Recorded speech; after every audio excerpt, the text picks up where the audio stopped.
প্রিয় ছাত্ররা, আজকে আমি একটি এক্সারসাইজ সলভ করব ওয়াজ এবং ওয়ারের উপর। তাই ভিডিওটি প্রথম থেকে শেষ অবধি দেখবে, একটু ধৈর্য ধরে দেখবে, ধৈর্য না ধরলে শিখতে পারবে না। আর আমার ভিডিওটি ভালো লাগলে লাস্টে একটি লাইক দিয়ে দেবে আর চ্যানেলটি সাবস্ক্রাইব করবে সবগুলি ভিডিও পাওয়ার জন্য। তো প্রথমে বিগিনার্সদের জন্য বলছি, যাহারা ওয়াজ এবং ওয়ার ব্যবহার করতে অসুবিধা অনুভব করে, যাহারা এগুলি ঠিকমতো ব্যবহার করতে পারে না, তাদের জন্য এই ভিডিওটি। ওয়াজ হয় সিঙ্গুলার নাম্বারের ক্ষেত্রে, ওয়ার হয় প্লুরাল নাম্বারের ক্ষেত্রে। সিঙ্গুলার নাম্বার মানে এক বচনের ক্ষেত্রে ওয়াজ ব্যবহার হয়, আর প্লুরাল নাম্বার বা বহু বচনের ক্ষেত্রে ওয়ার ব্যবহার করা হয়। কিন্তু এই দুইটি হেল্পিং ভার্ব বা সাহায্যকারী ভার্ব বা অক্সিলারি ভার্ব কোথায় ব্যবহার করা হয়? পাস্ট টেন্সের ক্ষেত্রে ব্যবহার করা হয়। প্রেজেন্ট টেন্সে এগুলি ব্যবহার হয় না, ফিউচার টেন্সে এগুলি ব্যবহার করা হয় না, এগুলি শুধু পাস্ট টেন্সেই ব্যবহার করা হয়।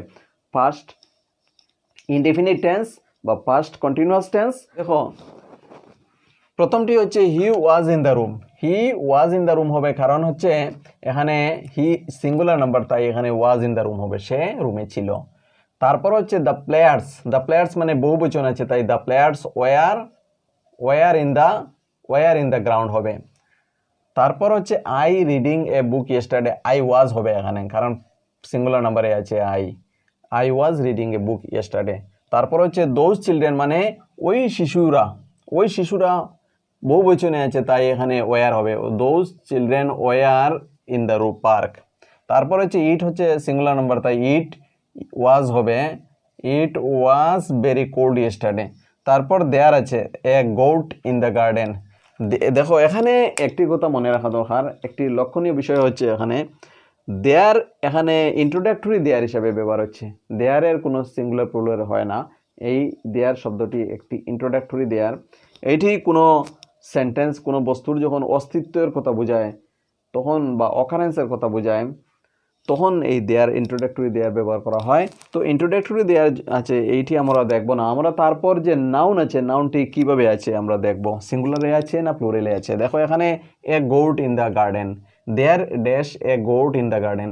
এ গোট ইন দ্য গার্ডেন, একটি ছাগল, তার মানে হচ্ছে একটি ছাগল গার্ডেনে, বাগানে আছে। তার মানে এক গোট, একটি ছাগল এক বচনে আছে, তাই এখানে সিঙ্গুলার নাম্বার বা এক বচনে আছে, তাই এখানে দেয়ার ওয়াজ হবে। ঠিক আছে, there was a goat in the garden. তারপর দেখো, এইটি she dash a beautiful girl, she was হবে এখানে, she was a beautiful singular নাম্বারে আছে, she was a beautiful girl, she was singular নাম্বারে আছে। তারপর দেখো, her shoes dash dirty, her shoes dash dirty. Her shoes were হবে, কারণ এখানে শুজ প্লুরালে আছে, তাই এখানে হার শুজ ওয়ার ডার্টি।